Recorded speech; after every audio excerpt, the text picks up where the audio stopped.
Welcome back to the City Current Show. I'm your host, Jeremy Park. We're always honored to bring you inspiring stories of individuals and organizations making a difference and powering the good. And we're honored to be joined by our next guest, Bettie Kirkland, CEO of Project Return. How are you doing, Bettie? I'm doing great. How are you, Jeremy? Doing very well. Let's start with some history. Give us a little bit of history for Project Return.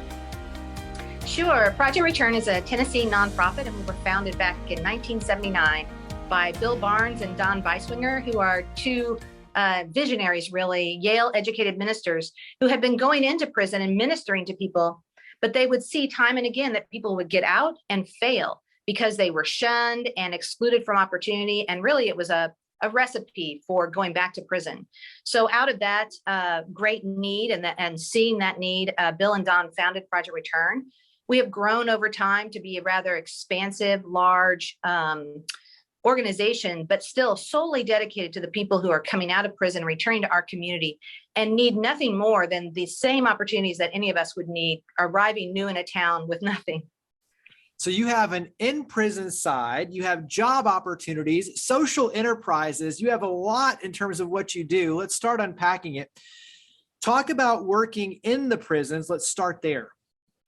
Sure. We do what we call in-reach, and really it's less about delivering content and more about sparking a connection. We have a longstanding valuable relationship with the Department of Correction, and we are able to go inside prisons and get in front of small groups of people who are nearing their release date, and really just able to present ourselves to them because it's completely voluntary to come to Project Return and engage with our services. So it's important that we let them see us, let them hear what we're about, let them know that this is out here for them, so that when they do get released, they will make their way to Project Return as soon as possible. When they get released, it's the fierce urgency of now, and they are facing destitution and really all the odds. And so it's important that we spark that connection at InReach to say, this is who we are. Please come to us. We want to help you.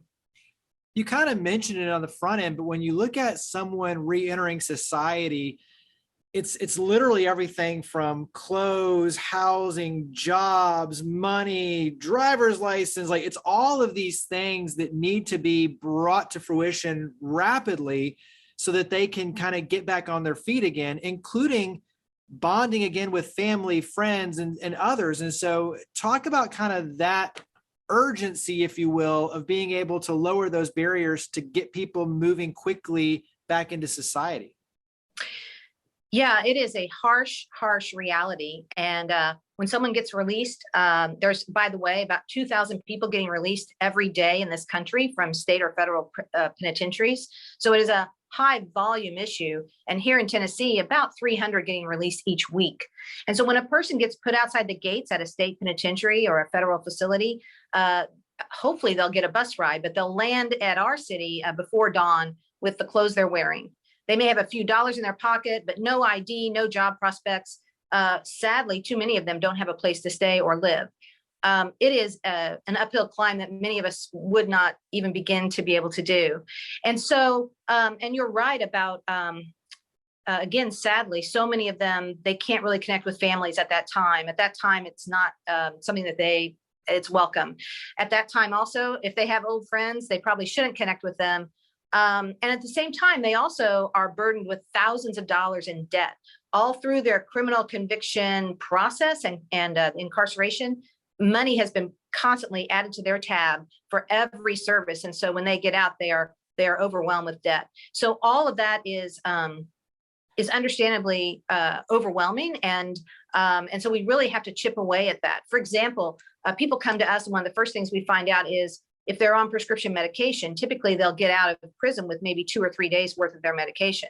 So we're going to jump in right away and buy them what they need for their prescription medicine. It's things like that that I might not, or you might not have otherwise thought about, but it is a very instant and immediate multiple array of issues and difficulties that we have to get around. And so there's the critical needs: no food, let's get them some food; no water, no mask, all the things. And then we just continue to evolve with each person, meeting the needs as we go along. Family, we hope, will come along, and we will hope to be able to help with that. It may not be the first thing out the block.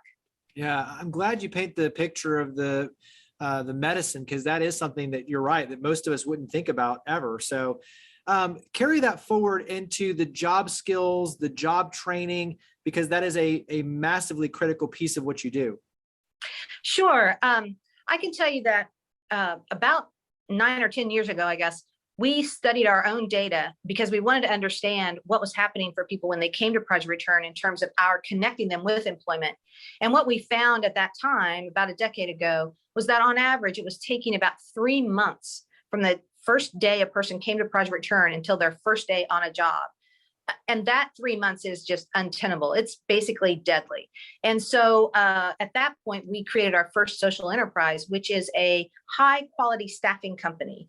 And it thrives today on the very same principle that we know there are employers out here that need workforce and want motivated workers, but maybe not willing to hire someone who just got out of prison. For Project Return, we are willing to hire them. We do know they're worthy, and we are all about their new beginning and want to support their success. So we serve as a staffing partner to companies, which means that we're able to hire and pay our people and support them every day in that success, and companies get their workforce needs.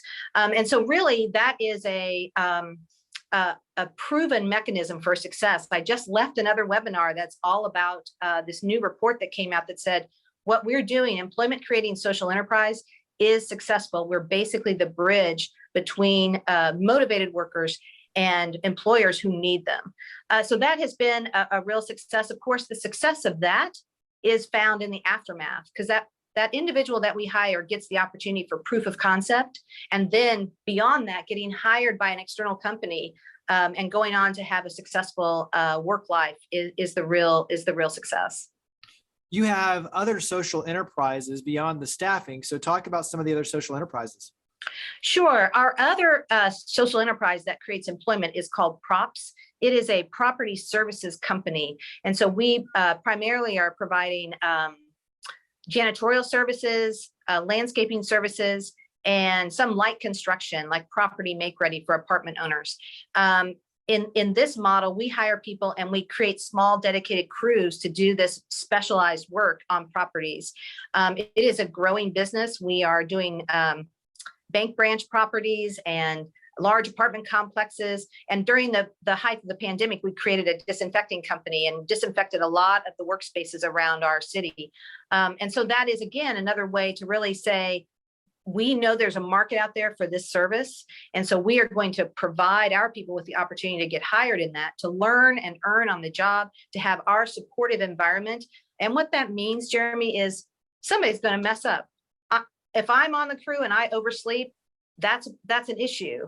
If a participant oversleeps, that's an issue. But man, that's an opportunity for us to get around that and say, here's why timeliness is important. Here's an alarm clock. What are all the things we can do to support that timeliness? And so that's what we mean when we say like supported employment, just being their coach and also being the one who really wants them to succeed.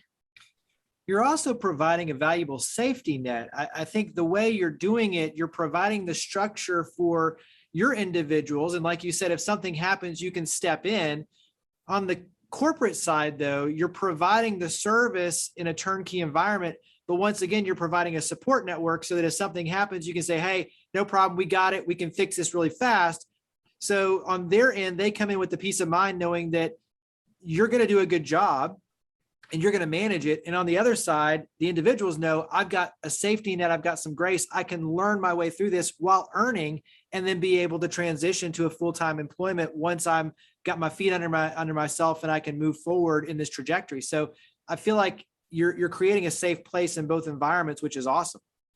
Yeah, I appreciate that. That is so true. We, our managers sleep with one eye open. If we are staffing the third shift at an employment partner and they think that they need help or there's something going on at 2 a.m., they call us and we are there. And so we are absolutely and utterly committed to the people we serve. But when we partner with an employer, we also are committed to them and their success. And I hear you on the safety net. There's something about Project Return that is just urgent and dynamic and really knowing about the fierce urgency of now. And so I would call it more of a launch pad. I get what you mean about the safety, but we are not standing still in this. We have got to take every opportunity to give our people the ability to succeed. And that just requires a real energy that I think a launch pad is really, it suits us well. Yeah, I like that. So what's something else that you wish everyone knew in terms of programs, services, impact? Well, I realized you were asking about social enterprise a moment ago, and we do have a third enterprise, which is an affordable housing initiative. It's very unique.